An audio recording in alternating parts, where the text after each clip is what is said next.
Meski dalam kesesakan, seluruh hidupku dalam genggaman-Mu.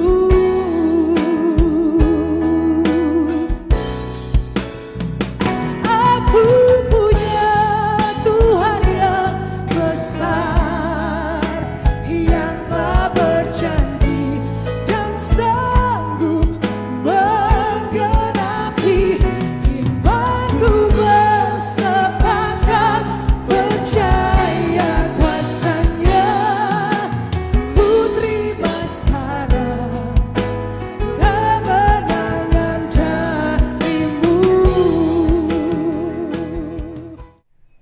Sebelum saya masuk ke apa yang saya mau sharingkan hari ini, Bapak Ibu Saudara teman-teman sekalian, saya mau review sedikit yang Kak Semi sharingkan buat kita. Kita memasuki bulan Oktober dan kita mulai ngomong soal gospel leadership.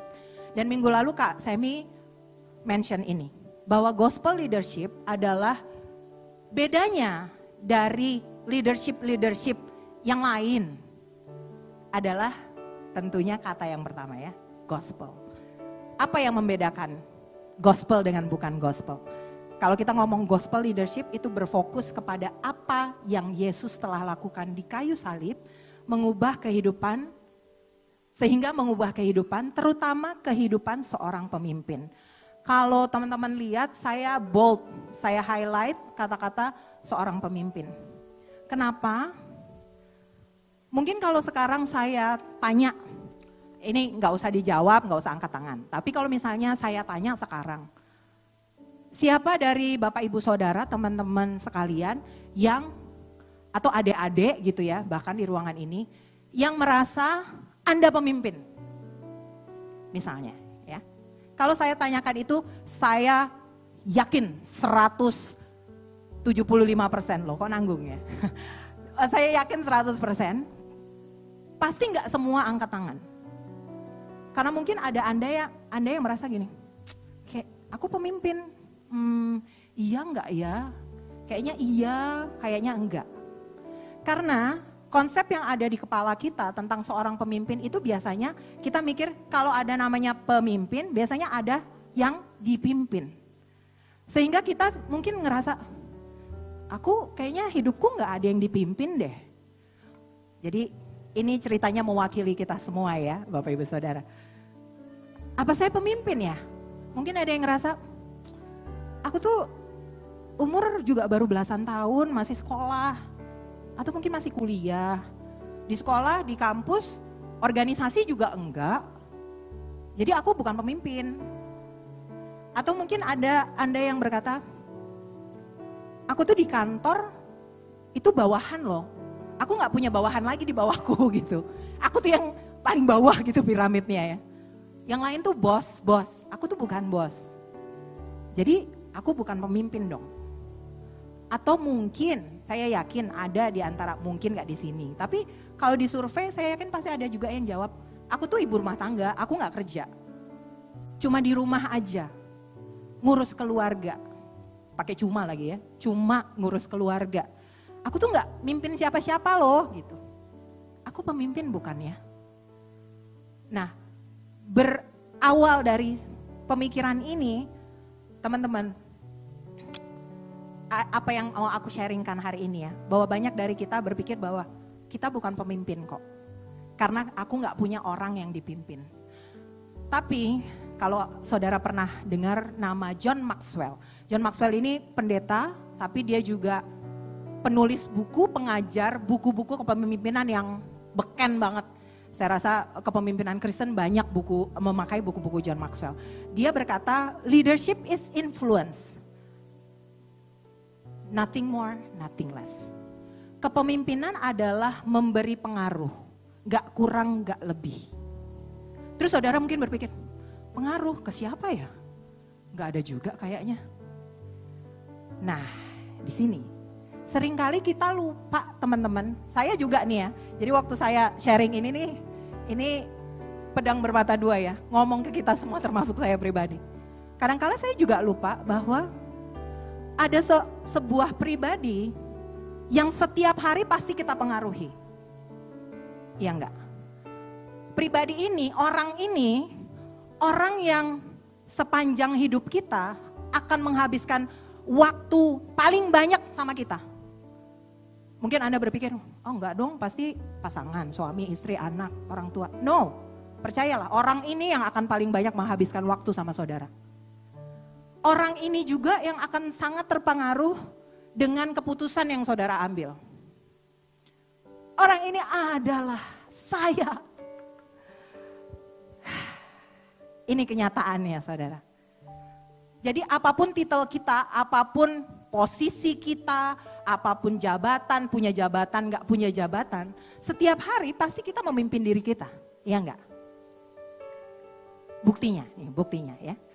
Setiap hari seorang dewasa, seorang yang udah dewasa, membuat keputusan dalam satu hari, Anda tebak berapa banyak? 35.000 keputusan. Secara sadar maupun gak sadar. Anda pikir, banyak banget kayaknya enggak, kayaknya gue cuma 5. No, saudara-saudara, teman-teman, setiap hari kurang lebih ya. Sadar gak sadar 35.000. Contoh singkat, bangun, alarm bunyi. Kita harus memutuskan mencet snooze atau enggak. Kalau kita mencet snooze, ada konsekuensi yang harus yang mengikuti. Berarti, oke, bangunnya berarti lebih siang. Apakah mempengaruhi waktu kita ke kantor? Oke, itu baru satu. Habis bangun, harus memutuskan mau mandi, mau sarapan, mau ngapain, mau ngaso dulu. Belum sampai siang mau makan apa, pakai baju warna apa, rutenya mau lewat mana, mau naik LRT, MRT, nganter anak sekolah mau jam berapa, jemputnya pakai apa. Aduh, banyak saudara-saudara. 35.000 keputusan. Dan Anda masih menyangkal Anda gak memimpin diri Anda sendiri. Come on. Kita pasti memimpin diri kita sendiri ya. Nah, as a leader, the first person I need to lead is me.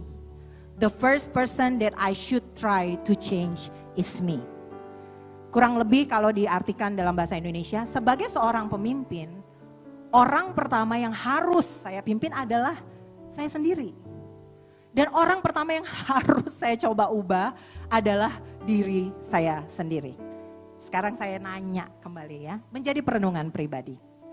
Kira-kira menurut Anda mudah nggak mengubah diri Anda sendiri? Ini kan perenungan pribadi ya, tapi saya jujur sama saudara. Saya tuh susah ya, udah tahu yang benar apa gitu ya. Tapi tetap aja, kadang-kadang nggak melakukan.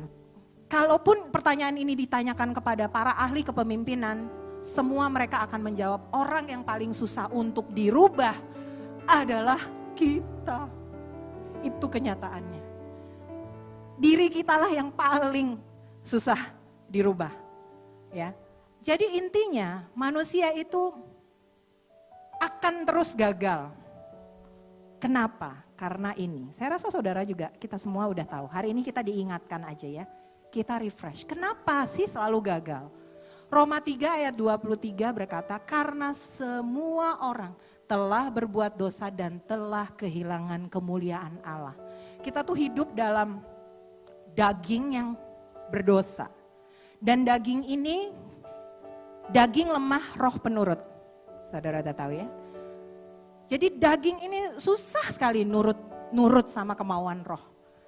Jadi kita tuh memang orang yang paling susah diubah ya. Nah, ada caranya untuk merubahnya. Ada solusinya. Bahwa dalam gospel leadership, yang dinamakan gospel leadership itu harus ada pertobatan sebagai gaya hidup. Kalau namanya gaya hidup berarti enggak sekali waktu ya teman-teman. Sebagai gaya hidup tuh berarti ya sekarang bertobat, besok jatuh lagi, bertobat lagi. Jatuh lagi, bertobat lagi. Continue. Sampai kapan? Sampai kita dipanggil Tuhan. Itu sebuah kepastian. Ya. Dan pertobatan ini sebelum kita nyuruh orang bertobat harus dimulai dari kita. Harus dimulai dari diri saya sendiri. That's why hari ini saya beri judul Leadership Self Check Up. Kita mau cek apa sih selama ini gimana kita sudah memimpin diri kita sendiri. Kita hari ini sama-sama mau belajar membangun karakter kita dalam Injil. Kita mau membangun karakter kita seperti yang Kristus mau, ya. Amsal 4 ayat 20 sampai 27. Hai anakku, perhatikanlah perkataanku, arahkanlah telingamu kepada ucapanku.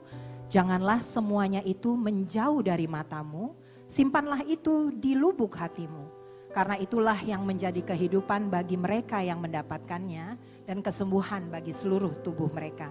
Jagalah hatimu dengan segala kewaspadaan, karena dari situlah terpancar kehidupan. Buanglah mulut serong daripadamu dan jauhkanlah bibir yang dolak-dalik daripadamu.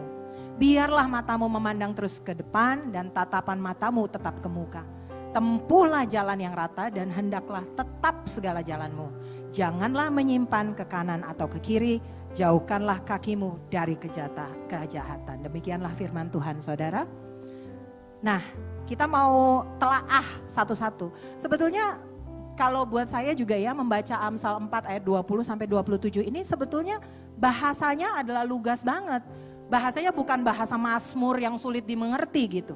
Sekali baca kita udah tahu apa yang harus kita lakukan sebetulnya dalam kehidupan kita. Ya, tapi ini kan karena tulisan gitu ya. Saya mau highlight yang sebenarnya saudara juga sudah Oke. Yang pertama apa? Di ayat yang ke-20. Arahkanlah telingamu. Mengarahkan telinga pada suara Tuhan. Jangan arahin telinga sama yang lain, jangan arahin telinga sama gosip, jangan arahin telinga sama berita infotainment misalnya. Jangan arahkan pada hal-hal yang sebetulnya tidak berguna dan tidak membangun karakter hidup kita. Tentunya kita hidup di dunia masih jejak ya saudara, kita nggak hidup di awang-awang gitu. Pasti terpapar dan pasti akan terpapar, tetapi jangan hidup di dalamnya. Jangan mencari yang bukan kehendak Tuhan. Kemudian ayat ke-23. Jagalah hatimu, ya. Bahasa Ibraninya ini kata yang dipakai adalah spellingnya lev, tulisannya LEB, ya, lev. Itu bukan hati liver ya saudara, ataupun bukan hati jantung, tapi di sini hati yang dipakai pusat pikiran dan perasaan. Jadi ayat ini sedang berkata jagalah pikiranmu dan jagalah perasaanmu dengan segala kewaspadaan. Berarti kalau Tuhan bilang dengan segala kewaspadaan, berarti gampang ya, gampang dimasukin, ya enggak? Pikiran kita, perasaan kita gampang, kita udah tahu sih, misalnya ya enggak boleh marah gitu. Tapi kayak pikiran kita meledak, marah. Kemudian ayat yang ke-24. Buanglah mulut serong daripadamu dan jauhkanlah bibir dolak-dalik. Mulut yang serong itu kira-kira mulut yang marah-marah, mulut yang kerjaannya argumen mulu.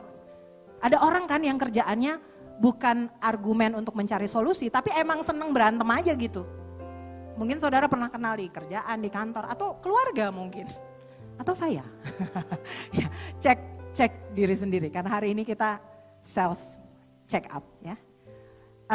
Bibir dolak-dalik tuh bohong. Atau muka dua. Di depan baik-baik sama orang, iya, di belakang, emang dia tuh. Nah, jauhkanlah semua itu dari kita. Kemudian ayat ke-25. Biarlah matamu memandang terus ke depan. Ya. Kita tahu kalau kuda tuh pakai kacamata kuda ya, teman-teman. Kalau bahasa Inggrisnya tuh blinkers. Jadi actually dia bukan kacamata kayak kita manusia gitu ya. Tapi dia sebenarnya kayak penutup gitu, ditaruhnya kiri kanan. Karena kuda itu gampang distract, teman-teman. Gampang lihat kiri, ada rumput, ambil rumput gitu. Ada orang, pengen ngejar orang gitu ya. Nah, blinkers ini dikenakan pada kuda supaya kudanya tuh fokus ke arah yang kusirnya mau. Nah, Tuhan itu sekarang lagi ngajarin kita, yuk tiap hari pakailah kacamata Injil. Semua keputusan kita, apa yang kita lihat, semua kita bandingkan dengan Injil. Dan yang terakhir, ayat ke-26, jauhkanlah kakimu dari kejahatan. Ini mah jelas banget ya. Jangan mencobai deh, kalau udah tahu kira-kira itu nggak bagus menurut firman Tuhan, itu nggak boleh, nggak usah dilakuin, nggak usah dicoba-coba gitu. Jadi sebenarnya dari poin-poin ini saudara, mungkin ini kan bentuknya kalimat ya, gampang lupa gitu. Nah sekarang saya mau kasih saudara cara untuk mengingatnya. Ini nih emoji ya saudara ya, emoji di handphone kita kalau emoticon ya, kan kita biasanya pakai senyum apa segala macam ya, tangan gini, tepuk tangan ya.